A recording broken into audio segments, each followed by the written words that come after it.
Gosta mais de um lado do que do outro em termos de políticas. Como eu disse, há muitas pessoas que gostam das suas políticas, que admiram sua habilidade de negociar e acabar com guerras, e que não enxergam a destruição iminente da América. Você sabe, não tivemos guerras quando eu era presidente. Isso é algo grande. Isso não acontecia há 78 anos. Mas não tivemos guerras quando eu era presidente. Derrotamos o ISIS, mas essa era uma guerra que já havia começado e que estávamos longe de vencer. Mas pense nisso, eu não tive guerras. E Viktor Orbán, o primeiro-ministro da Hungria, disse: o mundo precisa ter Trump de volta, porque todos tinham medo de Trump. Bem, foi isso que ele disse. Então, não estou usando esse termo, mas acho que eles me respeitavam. Mas ele disse: a China tinha medo, a Rússia tinha medo, todo mundo tinha medo. E eu não me importo com a palavra que eles usam. Provavelmente essa seja até uma palavra melhor, se você quer saber a verdade. Mas vamos usar a palavra respeito. Eles tinham respeito por mim, eles tinham respeito pelo país. Quero dizer, eu encerrei o gasoduto Nord Stream 2, o gasoduto russo. Ninguém mais poderia ter feito isso. Eu encerrei. Estava feito. Aí o Biden entra e ele aprovou. Então nós estamos defendendo a Alemanha e esses outros países por uma ninharia comparado ao que vale. E eles estão pagando bilhões e bilhões de dólares em energia para a pessoa contra quem estamos defendendo eles. Eu disse: como isso funciona? E nós discutimos com eles e deu certo. E eles pagaram centenas de bilhões de dólares. Ou você nem teria uma OTAN agora. Você não teria a OTAN se não fosse por mim. Como líder dos Estados Unidos, você era o homem mais poderoso do mundo. Como você mencionou, não apenas os mais famosos, mas os mais poderosos. E se você se tornar líder novamente, terá um poder sem precedentes. Apenas na sua psicologia pessoal, o que esse poder faz com você? Faz isso? Existe alguma ameaça de corromper a maneira como você vê o mundo? Não, eu não acho. Olha, eu estive lá por 4 anos. Eu poderia ter feito um grande estrago na Hillary Clinton. Achei que seria péssimo pegar a esposa do presidente e colocá-la na prisão. Ela tem muita sorte. Eu não fiz nada. Ela tem muita sorte. Hillary é uma mulher de sorte porque muita gente me pressionou. Eles queriam ver alguma coisa. Mas eu poderia ter feito algo muito ruim. Achei que ficaria feio. Pense nisso. Você tem o presidente dos Estados Unidos e também tinha a secretária de Estado, certo? Ela era. Mas você vai colocar a esposa do presidente na prisão? E mesmo assim, quando eu saí, você sabe, eles têm todas essas farsas, são todas farsas. Mas eles têm todas essas farsas desonestas, assim como fizeram no passado com Rússia. Aquilo foi uma farsa. As 51 diferentes, você sabe, agências ou agentes. Aquilo foi uma farsa. Tudo aquilo foi uma farsa. Tudo. Havia tantas farsas e golpes. Mas eu não queria colocá-la na prisão. E eu não coloquei. E eu expliquei isso para as pessoas. Você sabe, eles dizem: prendam ela, não importa, nós vencemos. Eu disse: não queremos colocá-la na prisão. Queremos unir o país. Eu quero unir o país. Você não une o país colocando ela na prisão. Mas então, quando eu saí, você sabe, eles começaram a agir contra mim. É impressionante. E eles sofrem de uma síndrome massiva de aversão ao Trump, TDS. E eu não sei se isso é curável do ponto de vista deles. Muita gente tem muito interesse em imagens de OVNIs. O Pentágono divulgou alguns vídeos e há relatos anedóticos de pilotos de caça. Então muita gente quer saber. Você vai ajudar a pressionar o Pentágono para liberar mais imagens que muita gente afirma que existem? Ah, sim, claro. Eu vou fazer isso. Eu faria isso. Eu adoraria fazer isso. Eu tenho que fazer isso. Mas eles também estão me pressionando sobre o Kennedy. E eu realmente divulguei muita coisa, mas teve gente que veio até mim e implorou para que eu não fizesse isso. Mas eu vou fazer isso logo no começo. Sim, não, mas eu faria isso. Teve um momento em que você demonstrou certa hesitação sobre o Epstein. Divulgar alguns dos documentos sobre o Epstein. Por que a hesitação? Acho que não tive, quer dizer, não estou envolvido. Nunca fui à ilha dele. Felizmente. Mas muita gente foi. Por que você acha que tantas pessoas inteligentes e poderosas permitiram que ele se aproximasse tanto? Ele era um bom vendedor. Ele era, ele era um cara animado, cheio de energia. Ele tinha alguns atrativos interessantes que ostentava como ilhas, mas muita gente importante foi para aquela ilha. Mas felizmente eu não fui um deles. É muito estranho para muita gente que a lista de clientes que foram para a ilha não tenha sido tornada pública. É muito interessante, não é? Provavelmente será, aliás. Então, se você pudesse, você veria? Sim, eu certamente daria uma olhada. Agora, Kennedy é interessante porque faz muitos anos. Eles fazem isso por questão de perigo também, porque coloca certas pessoas em risco, etc, etc. Então, Kennedy é muito diferente da questão do Epstein. Mas sim, eu estaria inclinado a fazer o do Epstein. Eu não teria problema com isso. Que bom ouvir isso. O que te dá força quando você está sendo atacado? Você é uma das pessoas mais atacadas do mundo. Acho que você não pode se importar tanto assim. Eu conheço pessoas que se importam demais com tudo, tipo com o que as pessoas estão dizendo. Você não pode se importar demais porque acaba travando. Uma das coisas trágicas da vida é que ela termina. Com que frequência você pensa sobre a sua morte? Você tem medo disso? Eu tenho um amigo que é muito, muito bem-sucedido e ele está com mais de 80 anos, meados dos 80, e ele me fez exatamente essa mesma pergunta. Eu devolvi a pergunta. Eu disse, bom, e você? Ele disse, eu penso nisso a cada minuto de cada dia. E então, uma semana depois, ele me ligou para me contar uma coisa. E ele começa a conversa dizendo, tic-tac, tic-tac, tic-tac. Essa é uma pessoa sombria, sabe, em certo sentido. Mas é o que é. Quer dizer, você sabe, se você é religioso, você tem, eu acho, uma sensação melhor em relação a isso. Você sabe, você deveria ir para o céu, idealmente não para o inferno, mas deveria ir para o céu se for uma boa pessoa. Acho que nosso país está sentindo muita falta de religião. Eu realmente acho que era assim. Era um lugar muito melhor com religião. Era quase um guia, até certo ponto, era um guia. Você quer ser bom com as pessoas? Sem religião, não existem limites. Eu adoraria ver a gente voltar à religião, mais religião neste país. Bem, senhor. Presidente, obrigado por se expor e obrigado por conversar hoje. Olha, eu amo o país. Quero ver o país ser grandioso. E nós realmente temos uma chance de fazer isso, mas é a nossa última chance e eu agradeço muito. Obrigado. Obrigado. Obrigado por ouvir esta conversa com Donald Trump. Para apoiar este podcast, confira nossos patrocinadores na descrição. E agora, como comecei a fazer aqui no final de alguns episódios, deixe-me fazer alguns comentários e responder algumas perguntas. Se você quiser enviar perguntas, inclusive em formato de áudio e vídeo, acesse lexfriedman.com/ama ou entre em contato comigo por qualquer outro motivo em lexfriedman.com/contact. Normalmente faço isso de camiseta, mas achei que para este episódio eu deveria manter o terno e a gravata. Então, primeiro, este pode ser um bom momento para olhar um pouco para trás. Estou fazendo este podcast há mais de 6 anos e, antes de tudo, preciso agradecer. Sou realmente grato pelo apoio e pelo carinho que recebi ao longo do caminho. Tem sido, eu diria, a jornada mais improvável e, na maioria dos dias, mal sinto que sei o que estou fazendo. Mas eu queria falar um pouco sobre como abordo essas conversas.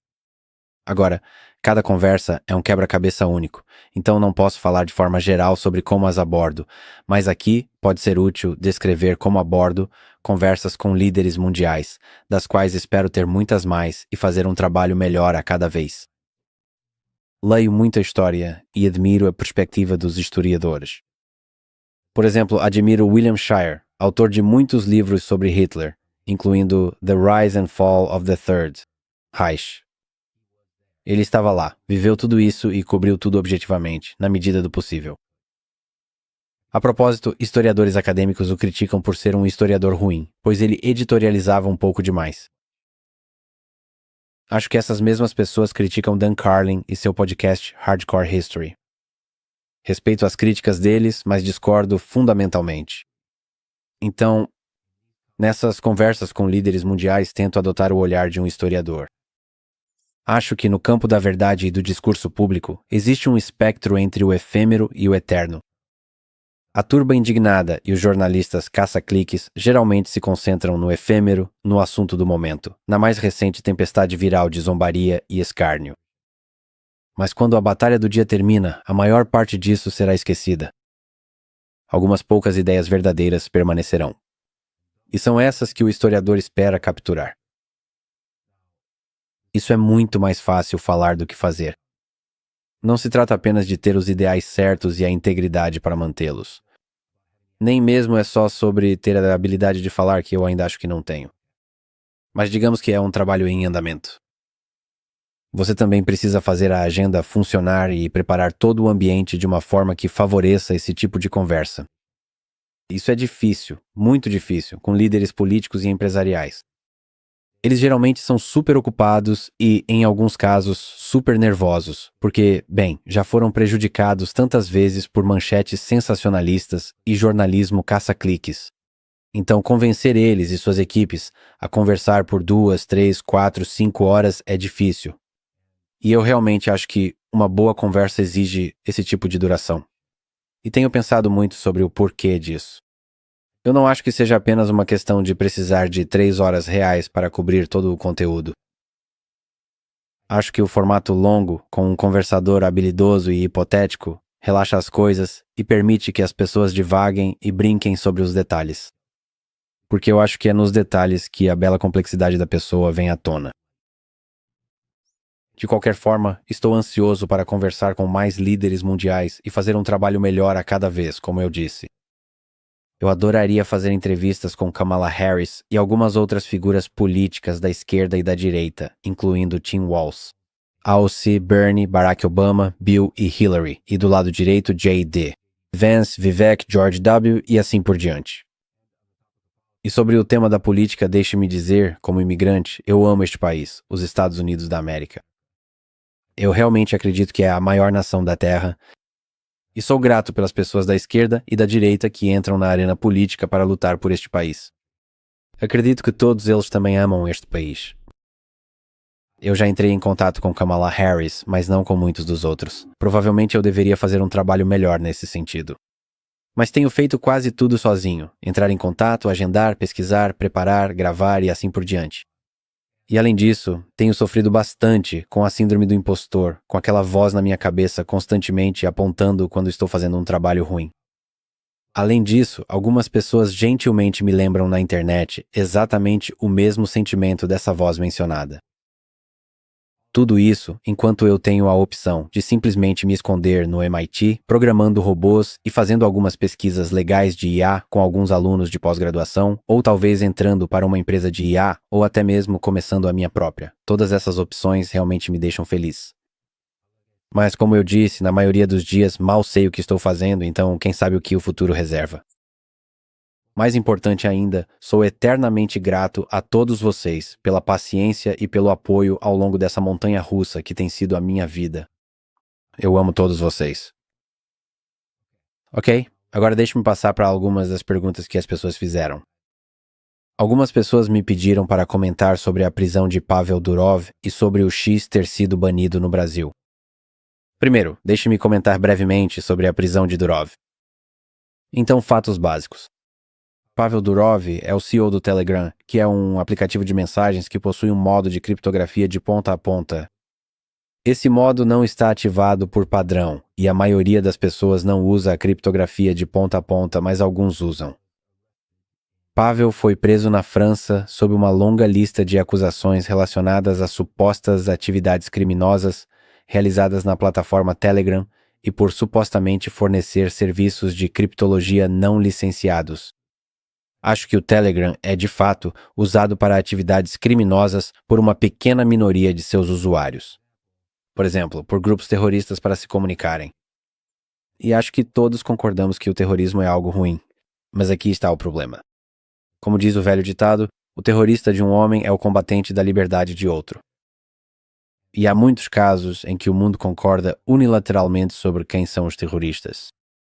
Mas há outros casos. Quando governos, especialmente aqueles com tendências autoritárias, tendem a fazer propaganda e simplesmente chamam de terroristas todos que estão na oposição, todos que se opõem a eles. Existe uma certa margem para nuances aqui. Mas para mim, neste momento, parece ser claramente uma tentativa de tomada de poder por parte do governo, querendo ter acesso por portas dos fundos a todas as plataformas para poderem exercer poder de censura contra a oposição. Acho que, em geral, o governo deveria se manter afastado de censurar ou até mesmo pressionar as plataformas de mídia social. E acho que prender o CEO de uma empresa de tecnologia, pelo que é dito na plataforma que ele construiu, é simplesmente insano. Isso causa um efeito inibidor nele, nas pessoas que trabalham no Telegram e em todos que trabalham em empresas de mídia social. E também nas pessoas que pensam em lançar uma nova empresa de mídia social. O mesmo acontece com o caso do X sendo banido no Brasil. Acho que é uma tomada de poder por Alexandre de Moraes, um ministro do Supremo Tribunal Federal no Brasil. Ele ordenou que o X bloqueasse certas contas que estariam espalhando suposta desinformação. Elon e o X negaram o pedido. Então de Moraes ameaçou prender os representantes do X no Brasil. E, em resposta a isso, o X retirou os representantes do Brasil, obviamente para protegê-los. E agora, o X. Não ter representantes no Brasil aparentemente viola a lei. Com base nisso, de Moraes baniu o X no Brasil. Mais uma vez, é uma figura autoritária buscando poder de censura sobre os canais de comunicação. Eu entendo que isso é complicado, porque existem pessoas más no mundo e parte do papel do governo é nos proteger dessas pessoas más. Mas, como disse Benjamin Franklin, aqueles que abrem mão da liberdade essencial para obter um pouco de segurança temporária não merecem nem liberdade nem segurança. Então, é uma troca. Mas eu acho que em muitos lugares do mundo, muitos governos se afastaram demais neste momento da liberdade. Certo, próximo assunto. Recebi uma pergunta sobre IA com a qual me conectei emocionalmente. Vou resumir da seguinte forma. Olá, Alex. Sou programador e tenho um medo profundo de me tornar irrelevante, porque estou preocupado que a IA, em breve, supere minhas habilidades de programação. Deixe-me dizer primeiro que eu entendo o seu medo. É assustador ter algo que te dá uma carreira e um sentido ser tirado de você. Para mim, programar é uma paixão. E se não fosse por este podcast, provavelmente seria, ao menos em parte, minha profissão. Então eu sinto um desconforto toda vez. O Claude, o LLM que uso para programar atualmente, simplesmente escreve muitos códigos excelentes. Códigos aproximadamente corretos. Acho que dá para argumentar bem que ela já supera a habilidade de muitos programadores, pelo menos da mesma forma que a inteligência coletiva do Stack Overflow supera a habilidade de muitos programadores individuais. Mas em muitos aspectos ainda não supera. Mas eu acho que, eventualmente, cada vez mais, a profissão de programar será escrever prompts em linguagem natural. Acho que o certo a se fazer, e o que eu pelo menos estou fazendo, é surfar a onda dos LLMS de geração de código que estão sempre melhorando. E continuar me transformando em um designer de visão ampla em vez de um mexilhão de baixo nível. O que eu faço, e recomendo que você faça também, é mudar continuamente para qualquer ferramenta de ponta que esteja gerando código. Então, para mim, atualmente, eu recentemente mudei do VS Code para o Cursor, e antes disso foi a troca do Emacs para o VS Code. O Cursor é um editor baseado no VS Code que aposta fortemente nos LLMS e integra a geração de código de forma muito eficiente ao processo de edição. Isso torna super fácil usar continuamente os LLMS. Então, o que eu aconselho e o que estou tentando fazer também é aprender a usá-lo e dominar suas capacidades de geração de código. Pessoalmente, agora tento dedicar uma quantidade significativa de tempo ao design, começando pela linguagem natural, em vez de escrever código do zero. Ou seja, usar meu entendimento de programação para editar o código gerado pelo LLM em vez de escrevê-lo do zero. E então usar o LLM para gerar pequenas partes do código. Vejo isso como uma habilidade que devo desenvolver em paralelo à minha habilidade de programação. Acho que isso se aplica a muitas outras carreiras também. Não dispute seu emprego com a IA. Aprenda a usar a IA para fazer esse trabalho melhor. Mas sim, é isso. É assustador, em algum nível profundo e humano, a ameaça de ser substituído. mas pelo menos eu acho que vamos ficar bem. Certo, a seguir, recebi uma mensagem de áudio muito simpática e uma pergunta de um rapaz de 27 anos que está sentindo muita ansiedade em relação ao futuro. Recentemente, ele se formou com um diploma de bacharel e está pensando em fazer pós-graduação em engenharia biomédica. Mas há muita ansiedade. Ele mencionou ansiedade várias vezes na mensagem. Demorou um pouco mais para conseguir o diploma, então ele mencionou que teria 32 anos quando terminasse o doutorado. Então, é um grande investimento. Mas, ele disse, no coração dele, ele sente que é um cientista. Acho que essa é a parte mais importante da mensagem dele, da sua mensagem. Aliás, vou descobrir a melhor forma de incluir mensagens de áudio e vídeo nos próximos episódios. Agora vamos à pergunta. Então, obrigado por me contar sua história e por enviar a pergunta. Minha própria história de vida é parecida com a sua. Eu estudei na Drexel University para o bacharelado, mestrado e doutorado. Demorei um pouco, assim como você está fazendo. Fiz muitas coisas fora do padrão que não serviam para alguma carreira hipotética que eu deveria ter. Treinei e competi em judô e jiu-jitsu durante toda a minha década dos 20 anos.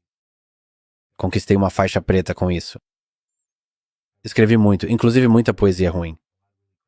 Li uma grande quantidade de livros não técnicos, história, filosofia e literatura. Fiz cursos de literatura e filosofia que não eram, de forma alguma, exigidos para meus cursos de ciência da computação e engenharia elétrica, como um curso sobre James Joyce. Toquei guitarra em bares pela cidade. Fiz muitas aulas técnicas, muitas, por exemplo, sobre ciência da computação teórica, que eram muito mais do que o necessário para o diploma. Fiz muita pesquisa e programei vários projetos que não contribuíram diretamente para a minha dissertação. Foi pura curiosidade. A alegria de explorar. Então, como você, eu segui o caminho mais longo para casa, como dizem, e não me arrependo de nada disso. Durante todo esse tempo, as pessoas ao meu redor, e até mesmo pessoas que me amam, queriam que eu me apressasse e focasse, especialmente porque eu tinha muito pouco dinheiro. E por isso, eu sentia como se o tempo estivesse se esgotando para que eu tomasse as medidas necessárias rumo a uma carreira razoável. E assim como você, eu estava cheio de ansiedade. E até hoje eu ainda sou tomado pela ansiedade. Mas eu acho que o certo a fazer não é fugir da ansiedade, e sim enfrentá-la e canalizá-la para buscar, com tudo o que você tem, as coisas pelas quais você é apaixonado. Como você disse, e isso é muito importante, no seu coração você sabe que é um cientista. Então é isso. Você sabe exatamente o que fazer. Persiga o desejo de ser cientista com tudo o que você tem. Entre em uma boa pós-graduação. Encontre um bom orientador. E faça coisas épicas com eles. E pode ser que, no final, sua vida tenha capítulos inesperados, mas enquanto você estiver perseguindo sonhos e objetivos com dedicação absoluta e inabalável, coisas boas virão disso. E também, faça o seu melhor para ser uma boa pessoa. Talvez este seja um bom momento para ler as palavras de If, de Rudyard Kipling, às quais costumo recorrer quando me sinto perdido. E estou buscando orientação sobre como ser um homem melhor. Se você consegue manter a cabeça no lugar quando todos ao seu redor estão perdendo as deles e culpando você por isso. Se você consegue confiar em si mesmo quando todos duvidam de você, mas ainda assim levar em conta a dúvida deles. Se você consegue esperar e não se cansar de esperar, ou sendo alvo de mentiras, não recorrer à mentira. Ou sendo odiado, não se entregar ao ódio. E ainda assim, não parecer bom demais, nem falar com sabedoria em excesso. Se você consegue sonhar e não fazer dos sonhos o seu mestre. Se você consegue pensar e não fazer dos pensamentos o seu objetivo. Se você consegue se deparar com o triunfo e o desastre e tratar esses dois impostores da mesma forma. Se você consegue suportar ouvir a verdade que disse, distorcida por canalhas para enganar tolos, ou ver as coisas pelas quais deu a vida serem destruídas. E se abaixar e reconstruí-las com ferramentas já gastas. Se você consegue juntar todos os seus ganhos em um só monte e arriscar tudo em um lance de cara ou coroa, e perder e recomeçar do início. E nunca dizer uma palavra sobre a sua perda. Se você consegue forçar seu coração, nervos e músculos a servirem ao seu propósito muito depois de estarem exaustos, e assim continuar quando não resta nada em você, exceto a vontade que lhes diz, continue. Se você consegue falar com multidões e manter sua virtude, ou andar com reis sem perder o contato com o povo, se nem inimigos nem amigos queridos podem te ferir, se todos os homens contam para você, mas nenhum em excesso. Se você consegue preencher o minuto implacável com 60 segundos de corrida produtiva, sua será a terra e tudo o que nela existe. E o que é mais, você será um homem, meu filho. Obrigado por ouvir e até a próxima.